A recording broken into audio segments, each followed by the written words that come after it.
금년 2025년은 우리에게는 해방 80년이자 분단 80년을 맞이하는 해이기도 합니다. 지난 80년의 시간 동안 우리는 경제발전과 민주화를 동시에 성공적으로 이룩하는 큰 성과를 달성해 온 동시에 지금도 우리를 위협하고 있는 북한이라는 존재를 마주 대하고 있습니다. 역사를 잇는 민족에게는 미래가 없다는 말이 있듯이 우리는 과거를 회고하여 교훈을 삼고 오늘의 현실을 제대로 파악함으로써 튼튼한 안보에 대한 우리의 의지를 다질 필요가 있습니다. 광복이 된 지 6년 후인 1951년 6.25 전쟁이 한창이던 시기에 피난지 부산에서 태어난 저로서는 공산주의 체제의 위험성을 잘 알고 있다고 생각합니다.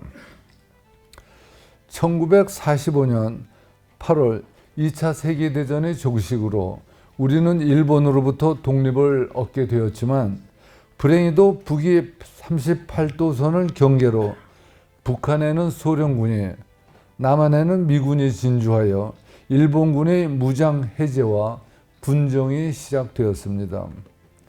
일본군의 항복 선언이 있기 일주일 전 1945년 8월 9일 소련은 일소 불가침 조약을 일방적으로 파기하고 한반도로 진군했습니다. 미국은 소련이 한반도 전역을 장악하는 것을 막기 위해 북위 38도선을 소련군의 진출 한계선으로 설정하자고 제안했습니다. 1947년 11월의 UN 총회는 UN 감시하의 인구 비례에 따른 남북 총선거안을 골자로 하는 결의안을 채택했는데 북한이 이를 거부하자 1948년 2월 미국은 남한만의 단독 총선거를 내용으로 하는 결의안을 UN 소총회에 제출하여 통과시켰습니다. 이에 따라 1948년 5월 10일에 남한에서 총선이 실시되어 8월 15일 대한민국 정부가 수립되었고 UN 총회는 결의안 195호를 통해 대한민국을 한반도의 유일한 합법 정부로 승인했습니다. 1949년 1월 미국은 공식적으로 대한민국을 인정하고 군정을 위해 주둔했던 4만 5천여 명의 미군은 철수했습니다. 해방과 대한민국 정부 수립은 우리에게 희망과 함께 중요한 도전을 안겨주었습니다.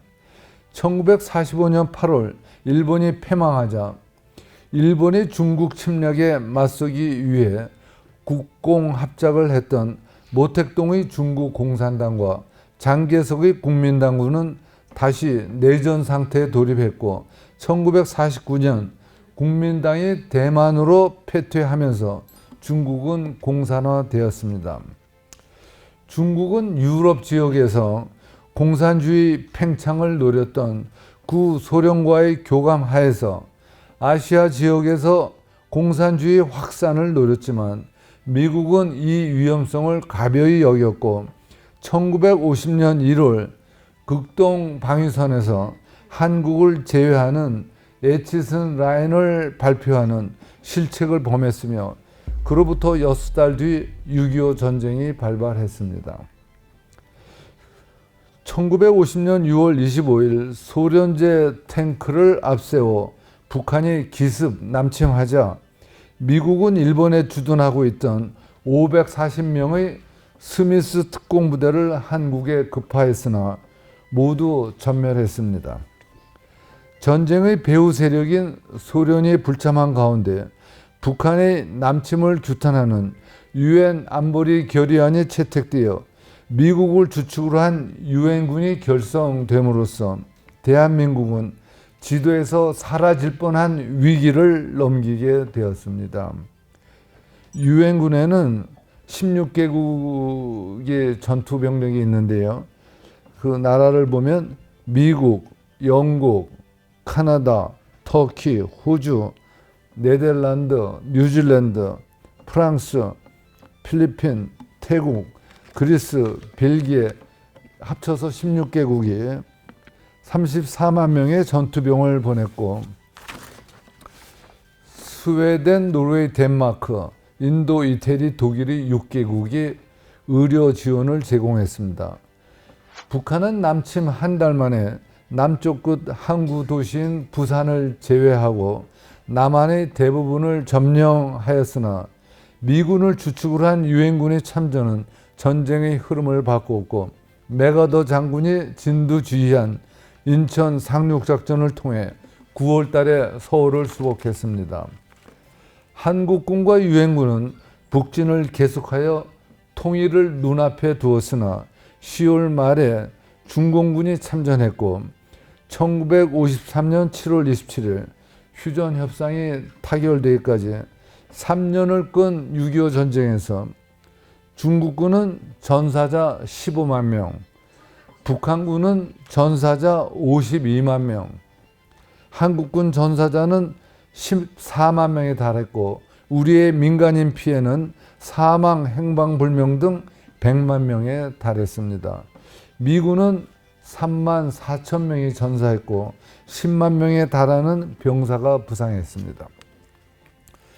전쟁 이후 분단이 지속되었지만 6.25 전쟁이라는 절체절명의 위기에서 대한민국을 수호하고 현재의 휴전선을 만들어낸 것은 유엔과 미국 그리고 한국이 힘을 합쳐 이룬 성과라고 할 수 있습니다. 미국 워싱턴의 한국전 참전용사 기념비에는 알지도 못하는 나라, 만나본 적도 없는 사람들을 지키라는 나라의 부름에 응한 우리 아들과 딸들이라고 적혀 있습니다. 1953년 7월 27일에 정전협정이 체결되어 6.25 전쟁이 잠정적으로 끝났지만 우리 한국에 대한 도전은 그것으로 끝나지 않았습니다. 전쟁이 종료될 당시 우리의 1인당 국민소득은 70불에 지나지 않았고 대한민국은 지구상에서 가장 가난한 나라의 하나였습니다. 6.25 전쟁 당시 유엔군 사령관이었던 맥아더 장군은 한국이 폐허에서 회복하려면 100년이 걸릴 것이다 라고 말했고, 영국 더 타임스는 사설에서 한국에서 민주주의를 기대하는 것은 쓰레기통에서 장미가 피기를 기대하는 것과 같다고 했을 정도입니다. 우리는 열심히 노력해서 이들의 예측을 모두 틀린 것으로 만들었습니다. 6.25 전쟁이 끝난 후 30여 년 뒤인 1988년에 우리는 국제올림픽위원회가 주최하는 서울올림픽을 개최했고 2002년에는 일본과 공동으로 FIFA 월드컵 대회를 개최했습니다. 오늘날 한국은 전쟁의 폐허에서 세계 10위의 경제력을 가진 자유민주주의 국가로 발전했고 반도체, 조선, 자동차 등에서 세계 선두에 속하고 있으며 2020년 영국 월간지 모노클은 한국의 소프트 파워는 세계 2위 수준이라고 평했습니다. 그러나 경제 성장과 민주화를 동시에 이뤄냈지만 우리에 대한 북한의 위협이 사라진 것은 아니었습니다.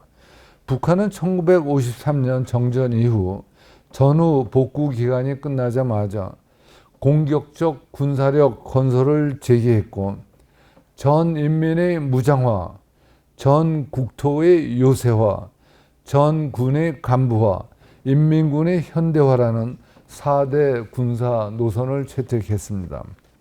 이어 1968년과 69년에는 121 청와대 습격 미수, 푸에블로호 피납, 울진 삼척 무장공비 침투, 이씨 121 격추 등 한반도 전체를 전쟁 위기로 몰아넣을 수 있는 중대 도발을 잇따라 자행했습니다.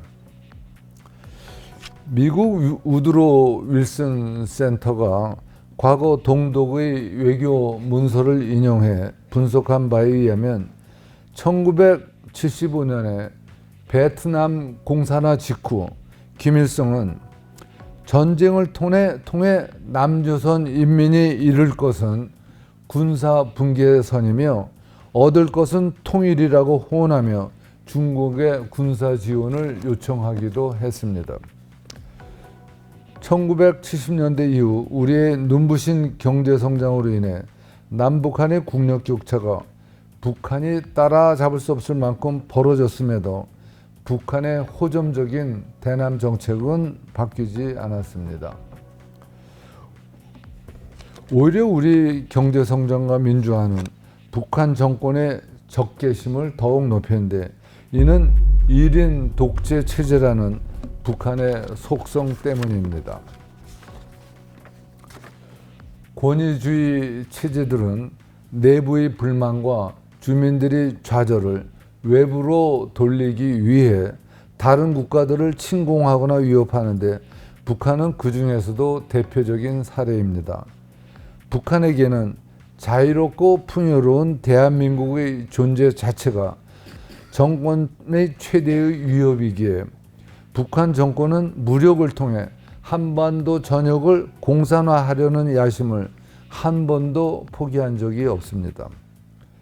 남북한의 국력 격차가 확연한 한국 우위로 기울어지자 북한은 핵무기로 한국을 위협하려 시도했고, 북한의 핵 개발은 1990년대 들어 그 징후가 노출되었습니다. 북한의 핵 개발을 저지하기 위해 우리는 1991년 북한과 함께 한반도 비핵화 공동선언을 발표했고, 미국은 1994년 북한과 제네바 미북 합의를 체결했지만 북한은 이를 철저히 무시하면서 핵 개발에 매달려 왔습니다. 한반도 비핵화 공동선언 1조는 남과 북은 핵무기 시험, 제조, 생산, 접수, 보유, 저장, 배비, 사용을 하지 아니한다라고 규정하고 있는데, 북한은 거의 모든 사항을 위반했고 핵 보유국임을 주장하며 헌법에 핵 보유국 지위를 명기했습니다. 저는 2011년 우리 국회에서 1991년에 우리나라에서 철수한 미국 전술핵무기 재도입을 촉구하는 연설을 했는데, 이는 북한이 2009년에 2차 핵실험을 하고 한반도 비핵화 공동선언을 계속해서 어긴 것에 대한 대응이었습니다. 북한은 1994년 제네바 합의에서 한반도 비핵화 공동선언 이행을 위한 조치 추진과 국제 원자력 기구의 완전 조치 이행을 약속했지만 이 역시 지켜지지 않았습니다. 일부에서는 미국이 제네바 합의를 지키지 않아서 북한이 핵 개발을 계속했다고 주장하지만, 미국은 제네바 합의 이후 북한에 경수로를 공급하기 위한 한반도 에너지 개발 기구의 설립, 북한의 2인자였던 조명록의 2000년 뉴욕 방문 수용 등 합의를 충실히 이행하려 노력했습니다. 반면 북한은 2002년 10월 제임스 켈리 대북 특사의 방문 시 북한 내 농축 프로그램의 존재를 시인했는데, 이는 그들이 제네바 합의 직후부터 비핵화 약속을 어겼다는 것을 고백하는 조치나 마찬가지였습니다. 2005년 우리와 북한 그리고 미국, 일본, 중국, 러시아의 6개국 대표가 발표한 9.19 공동성명에서 북한은 모든 핵무기와 현존하는 핵 계획을 포기할 것과 조속한 시일 내에 핵 확산 금지 조약과 국제 원자력 기구의 안전 조치에 복귀할 것을 약속했으나, 그들은 2006년 10월에 1차 핵실험을 통해 이 약속들을 저버렸고, 그 이후 5차례의 핵실험을 통해 핵능력 고도화에 골몰해 왔습니다. 2021년에 들어서는 주로 우리를 타격할 수 있는 전술핵 무기의 능력을 집중적으로 강화해 왔습니다. 우리 사회 일부에서는 북한의 지도자 김정은이 나름대로 합리적이라고 생각하는 사람들이 있는데 과연 그럴까요? 고모부를 고사총으로 공개 총살하고 이복형을 독살하며 대부분의 북한 주민들을 추위와 굶주림에 시달리게 하는 사람을 합리적이라고 할 수 있을까요? 김정은에게는 1만 명에 달하는 충성파 엘리트와 체제 유지에 협조하는 100만 명 이상의 열성 지지층이 있다고 합니다. 김정은이 이러한 정치적 지지에 도취되어 자신의 독재 체제를 유지하기 위해 위험한 선택을 할 가능성은 상당합니다. 북한 정권은 2024년 12월 남북한 관계가 더 이상 같은 민족 간의 관계가 아닌 적대적 두 국가 관계라고 규정한 이후 한반도 긴장을 고조시키고 있고, 김정은은 2024년 1월에 최고인민회의 시정연설에서 유사시 우리의 영토를 점령, 평정, 수복하겠다고 공언했습니다. 현재 조선반도에 가장 적대적인 두 국가가 공존하고 있는 데 대하여서는 그 누구도 부정할 수 없습니다.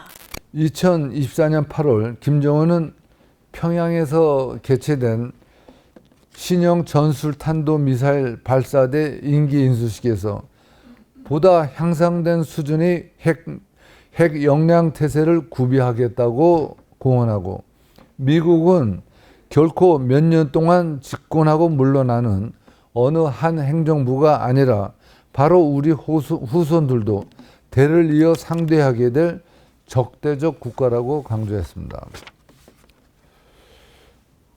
북한은 자위적 핵 억제력을 위해 핵무기를 개발한다고 주장하고, 중국과 러시아는 북한의 합리적 안보 우려를 무시해서 한반도의 긴장이 계속되고 있다고 하면서 북한을 편들지만, 적대적인 두 국가 관계를 선포하고 200대 이상의 미사일 발사대, 그것도 핵탄두 탑재가 가능한 전술 탄도미사일을 전방 지역에 대량 배치하는 것을 단순한 억제나 방어 의도로 받아들일 사람은 없을 것입니다. 북한의 핵무기 개발은 억제 이상의 의미, 즉 대미 핵 위협을 통한 핵 보유국 지위의 인정, 그리고 대남 핵 협박을 통한 공산화 통일 기반 조성의 목적이 있다고 보아야 할 것입니다. 문제는 북한의 핵능력 고도화가 별다른 제지를 받지 않고 계속되고 있다는 점입니다. 2023년 발간된 아산정책연구원과 미 랜드 연구소의 한국에 대한 핵보장 방안 제하의 공동 연구에 따르면, 북한은 현재 추세대로면 2020년대 중반에는 200개, 늦어도 2030년까지는 300개의 핵탄두를 제조할 핵물질을 생산할 수 있고, 이는 핵탄두 탑재가 가능한 미사일 개발과 연결되어 한미 모두를 위협할 충분한 능력을 갖추게 됩니다. 결국 북한은 국지전과 전면전에 이르는 모든 상황에서 자신의 목적에 따라 핵무기를 사용하려 할 것입니다. 이러한 상황이 되면 실제 핵무기 사용 이상으로 우려해야 할 것이 북한의 핵 그림자, 뉴클리어 섀도우, 즉 상대방으로 하여금 핵 전쟁으로의 확전을 두려워하여 강력한 대응을 못하게 만드는 능력일 것입니다. 아산정책연구원과 미 랜드 연구소의 북한의 화생무기, 전자기 펄스, 사이버 위협, 특성과 대응 방안 제하의 2022년 연구도 북한이 핵 그림자 능력을 가지게 될 경우 그들은 전면전에서 화학무기, 생물학무기, 사이버 공격, 그리고 전자기파 공격도 거리낌 없이 활용할 수 있을 것이라고 우려하고 있습니다. 러시아 우크라이나 전쟁에서 러시아가 행하고 있는 핵 협박은 이러한 전망이 단순한 기우가 아니라는 점을 잘 보여주고 있습니다. 김정은은 우크라이나의 사례를 지켜보고 핵 그림자에 더욱 집착하게 되었을 것인데, 이는 그들이 2022년 9월 핵무기로 공격받지 않더라도 핵무기 사용이 임의대로 가능한 핵무력 정책법을 제정한 데서도 잘 나타납니다. 2022년 이후 북한과 러시아는 밀착 관계를 지속하고 있고, 2024년 6월에는 군사적 자동 개입 가능성까지를 포함한 북러 간 포괄적 전략 동반자 관계 조약을 체결함으로써 북한의 무기 및 군수 물자와 러시아의 핵기술 거래 가능성을 열어두고 있습니다. 우리가 유의해야 할 것은 핵 그림자에 기댄 북한의 호전적 대남 정책이 전면전에만 국한되지 않을 가능성이 있다는 점입니다. 북한은 우크라이나 전쟁에서 우크라이나가 영토의 20%를 상실했음에도 미국과 나토 회원국들이 실지 회복을 위한 지원에는 여전히 소극적인 상황을 한반도에서도 그대로 적용하려 할 수 있습니다. 북한이 자신들의 핵 능력에 자신감을 가지면 가질수록 그들이 대남 도발 유혹은 더욱 강해질 것이고, 오물풍선을 넘어서는 더 대담하고 더 고강도의 국지 도발도 고려하게 될 것입니다. 계속되는 경제 난으로 인해 전쟁 지속 능력이 상당히 약화된 북한으로서는 전면전보다 일부 지역의 점령이 훨씬 더 효과적이라고 생각할 수 있습니다. 북한이 우리의 일부 지역을 기습적으로 점령한 이후 핵 그림자를 이용한 핵 협박을 가하고, 미국이 이를 두려워하여 한미 연합 전력을 활용한 적극적 대응을 꺼리게 되어 결국 우리가 일정 지역을 점령당한 상태에서 전투 행위가 종결된다면 그 결과는 어떻게 되겠습니까? 북한은 핵 그림자가 통했다는 자신감을 바탕으로 수시로 우리에 대한 핵 협박을 가함으로써 남북한 관계에서 확실한 우위를 바탕으로 공산화 통일을 획책할 것입니다. 2021년 1월 미국 상원 군사위원회 청문회에서 필립 데이비슨 인도 태평양 사령관은 향후 10년 내 중국이 대만에 대한 통제를 확보하려고 할 수 있는데, 사실은 향후 6년 내라고 언급하여 인민해방군 창립 100주년인 2027년에 중국이 대만을 침공할 수 있다는 점을 지적했습니다. 2022년 2월 윌리엄 번스 미 중앙정보국 CIA 국장은 미 CBS 방송 인터뷰에서 우리는 시진핑 주석이 군에 2020년이 지나기 전 대만을 성공적으로 침공할 준비를 하라고 지시했다는 사실을 알고 있다며, 2020년대 후반으로 갈수록 분쟁이 발생할 위험이 커지는 게 현실이라고 말했습니다. 중국은 북한에게 미국의 군사력을 분산시키기 위해 한반도에서 무력 분쟁을 시작하라고 주문할 수도 있습니다. 대만 해협에서 군사 위기가 발생하고 미국의 군사력이 분산되면 북한은 이를 하나의 기회로 생각하고 남한에 대한 군사 도발을 감행할 수 있습니다.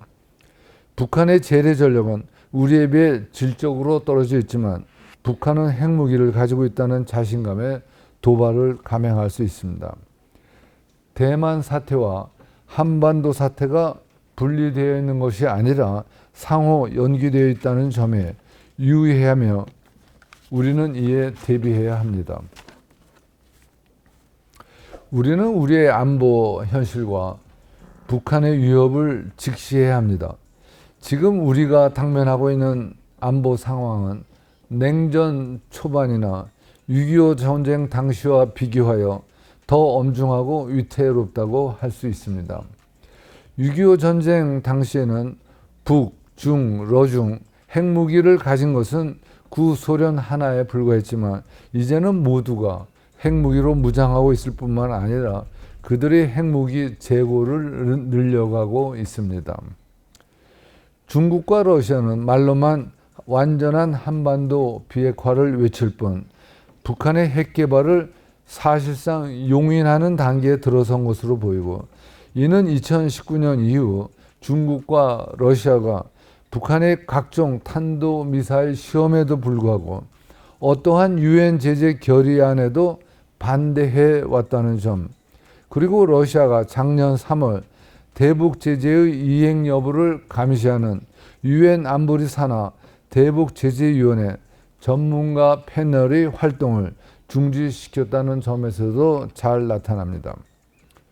우리나라는 수십 년 동안 북한과의 교류를 시도해왔고 햇볕 정책이라고 불렀던 대북 포용 정책을 발표했었는데, 이 정책의 이름은 북풍과 태양이 해인의 외토를 벗기기 위해 경쟁한 이야기를 다룬 이솝 우화에서 따왔습니다. 이 우화의 교훈은 오직 따뜻한 햇볕만이 북한의 마음을 열게 만들 수 있다는 것이었습니다. 그러나 이제 우리는 북한 정권의 정체에 대해 다른 결론을 내리게 되었습니다. 북한의 실상은 다른 이솝 우화에 등장하는 전갈이라는 것입니다. 이 우화에서 전갈은 개구리에게 강을 건널 수 있게 해달라고 부탁을 하고 개구리의 등에 올라서 강을 건너기 시작하는데, 전갈은 개구리를 독침으로 찌르게 됩니다. 그래서 전갈과 개구리는 둘 다 익사하게 됩니다. 물에 빠져 죽어가면서 개구리가 외쳤습니다. 왜 그랬어? 우리 둘 다 죽게 됐잖아. 전갈이 대답했습니다. 나도 어쩔 수 없어. 그게 내 본능이야. 이것이 바로 전갈의 본성입니다. 북한은 그때도 그렇고 지금도 그렇습니다. 우리는 3대에 걸친 세습 독재 정권을 마주하고 있습니다. 미국의 유명한 냉전 전략가인 조지 캐넌은 소련에 대해 이성의 논리에는 반응하지 않고 힘의 논리에만 반응한다라고 말한 적이 있는데, 이러한 점은 북한도 마찬가지입니다. 이성만으로는 북한이 핵무기를 포기하도록 설득할 수는 없습니다. 힘의 논리가 뒷받침될 때에만 비로소 가능합니다. 북한에게 통하는 유일한 논리는 바로 이 힘의 논리이기 때문입니다. 북한의 고도화되는 핵 능력과 김정은의 핵 집착, 러시아와 중국의 북한 감싸기로 인해 한계를 보이고 있는 대북 제재, 그리고 북러 간의 밀착과 핵거래 가능성 등을 고려할 때 핵 그림자를 바탕으로 한 국지 도발은 더 이상 이론적인 위협이 아닙니다. 북한의 핵 그림자를 차단하기 위해서는 우리 자체의 능력의 확보가 무엇보다 중요한데, 북한의 핵 공격 징후를 사전에 파악하고 실시간으로 이에 대응할 킬체인, 북한의 핵미사일을 적시에 요격할 한국형 미사일 방어, 북한 정권으로 하여금 괴멸에 대한 두려움을 주어 핵 사용 의지를 꺾을 한국형 대량 응징 보복 능력을 조기에 확보해야 합니다. 더욱 중요한 것이 미국의 확장 억제 (Extended Deterrence) 공약을 구체화하는 것입니다. 확장 억제의 핵심은 북한이 핵무기로 공격을 할 경우 반드시 핵무기를 사용한 보복을 받을 것이라는 점을 각인시키는 것입니다. 핵무기를 대응할 수 있는 수단은 오직 핵무기뿐이라는 사실은 냉전 시대 미소 관계가 이미 입증하고 있습니다. 미국의 확고한 핵 전략으로 상호 확증 파괴, mutually assured destruction, 매대에 대한 두려움이 생김으로써 냉전은 냉전으로 끝날 수 있었습니다. 저는 2023년 4월 한미동맹의 확장 억제력 강화를 구체화한 워싱턴 선언의 발표를 환영했지만 이 선언과 핵협의그룹 NCG 뉴클리어 컨설테이션 그룹이라는 성과는 끝이 아니고 더 구체적 조치를 위한 시작이 되어야 합니다. 일부에서는 워싱턴 선언에 따라 한미 간 NCG나 핵 억제, 핵 작전 지침 등을 통해 확장 억제가 강화되고 있다고 얘기하지만 NCG는 핵 작전에 대한 공동 의사 결정 기구가 아니라 협의체 내지는 의견 전달 창구의 성격이며 핵 작교에 관한 공동 지침이 만들어졌다고 하지만 미국이 자국의 핵 계획이나 핵 무기를 우리와 공유하는 것을 의미하지는 않습니다. 이런 면에서 미국의 확장 억제는 여전히 그 실체가 불명확한 것이 현실입니다.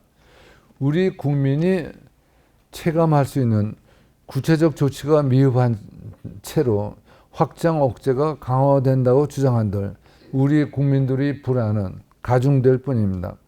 최근의 각종 여론조사에서 우리 국민의 70% 이상이 자체 핵무장에 찬성하는 것도 바로 이러한 불안을 반영하는 것이라고 보입니다.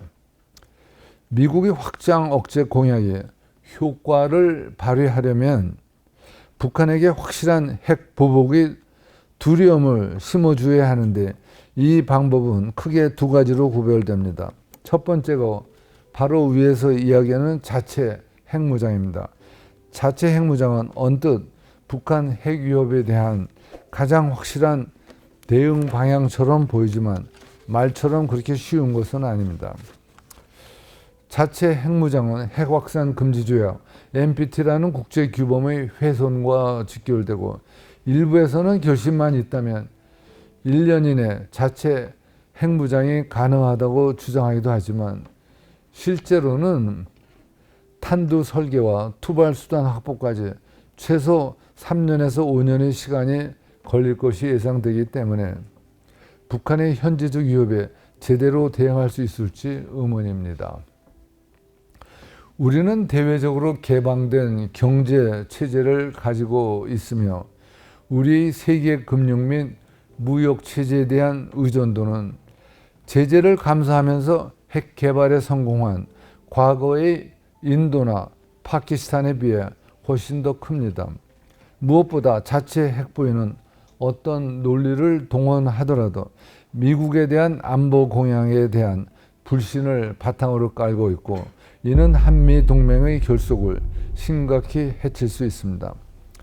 다만 자체 핵무장은 국제 제재의 위험성이나 현실적 부담 등을 고려할 때 현 상황에서 높은 우선순위의 대안이 될 수 없는 것은 사실이지만 그 가능성까지를 배제해서는 안 되며 최후의 대안으로 남겨놓을 필요는 있습니다.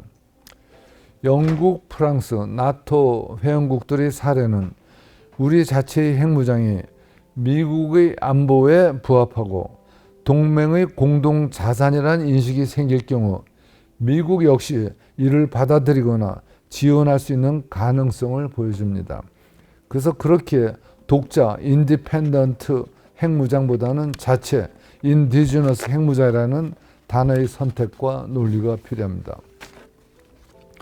향후 미국이 경제적 부담과 중국 및 러시아의 핵전쟁 가능성 등을 우려하여 미국의 핵 능력을 증강하거나 핵무기의 배치를 변동하는데 한계가 생길 가능성도 있고 이 경우 우리의 자체 핵무기는 우리를 보호하는 자산인 동시에 북중러의 핵 위협에 맞서 동맹을 보호하는 공동의 자산이 될 수 있습니다. 이러한 논리로 미국을 설득시켜 나갈 수 있습니다. 우리도 이제는 생각할 수 없는 것들을 생각한다. Thinking the unthinkable 라는 자세를 취할 필요가 있는데 그것은 한반도에서 철수한 미국의 전술핵을 재배치하는 것입니다. 동서냉전이 끝나자 1991년 고르바초프 러시아 대통령은 약 1만 개에 달하는 전술핵 무기를 유럽에서 철수했고, 조지 W.H. 부시 대통령은 고르바 대통령과의 합의에 따라 당시 한국에 있던 100여 개를 포함해 태평양에 있던 1200여 개의 전술 핵무기를 철수했는데, 이제 그 일부라도 다시 한국과 일본 기지에 반입하는 방안을 고려할 필요가 있습니다. 북한의 한반도에 대한 핵 공격 능력 고도화를 감안하면 핵 보복은 실시간대로 이루어져야 제 기능을 발휘할 수 있습니다. 북한이 우리를 타격하는 데는 통상 10분 내외가 걸릴 것을 예상할 때 1시간 내에 보복이 가능한 태세가 구비되어야 하며, 이는 전술핵 재배치를 통해서만 구현이 가능합니다. 북한의 핵 위협에 대응하기 위해서는 항공폭탄 형태의 전술 핵무기를 사용하고 이중 임무 공격기를 전진 배치하는 것이 최선인데, 항공폭탄 형태의 전술핵도 미국 대통령의 최종 사용 승인을 받아야 하긴 하지만 이미 해외 기지에 전개되어 있다는 점에서 실제 사용 결심으로 이어질 가능성이 큽니다. 다만 한반도에서 멀리 떨어진 괌이나 오키나와 등에 배치하는 것은 효과가 떨어지므로 한반도 내 기지나 한반도에 가까운 사세보나 이와쿠니의 주일 미군 기지에 배치하는 것이 효과적일 것입니다. 지금 제가 제안하고 있는 대안은 일부가 주장하는 것처럼 급진적인 것도 비현실적인 것도 아닙니다. 미국은 1990년대 초반까지 한반도에 핵무기를 배치했었는데, 이는 전쟁을 위해서가 아니고 평화를 위한 억제력을 갖기 위한 것입니다. 전쟁 방지와 핵 위협 억제를 위한 전술핵 배치는 오늘날 미국이 유럽의 벨기에, 네덜란드, 독일, 이탈리아, 터키에 대해 적용하고 있는 원칙과 동일합니다. 그런데 네덜란드가 직면하고 있는 직접적이나 임박한 위협이 무엇이기에 미국의 전술핵 배치를 정당화할 수 있는 반면 한국은 그럴 수 없는 이유가 무엇인지에 의문이 듭니다. 더 이상 유럽은 되고 한국은 안 된다는 논리가 아니고, 우리가 어느 정도의 기여와 부담 분담에 동의하면 전술핵 무기를 재배치할 것인지에 대해 미국과 솔직한 대화를 나누어야 합니다. 당초 전술핵 재배치에 대해 회의적인 미국의 분위기도 바뀌고 있습니다.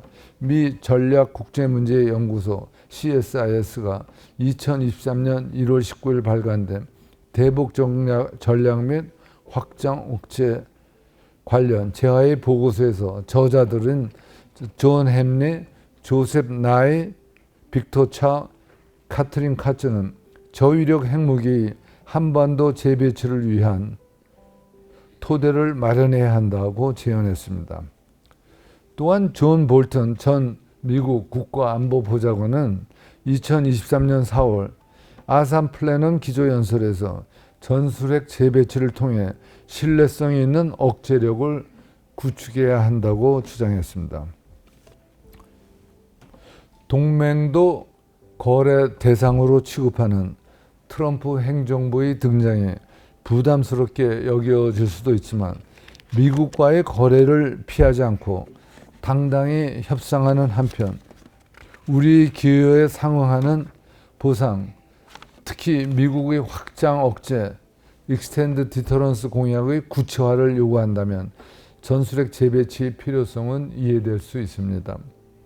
우리가 기존 미국 전술핵 무기 업그레이드 비용을 분담하고 국내 전술핵 저장 기지 및 시설의 건설 비용을 부담한다는 이러한 안을 제시할 경우 트럼프 행정부가 오히려 긍정적 반응을 보일 가능성도 있습니다.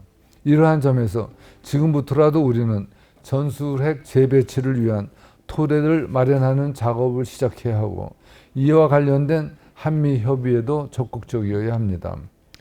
대한민국 국민들은 자국 안보에 대한 발언권을 갖기를 원하며 미국과 안보 책임을 기꺼이 분담하고 싶어 합니다.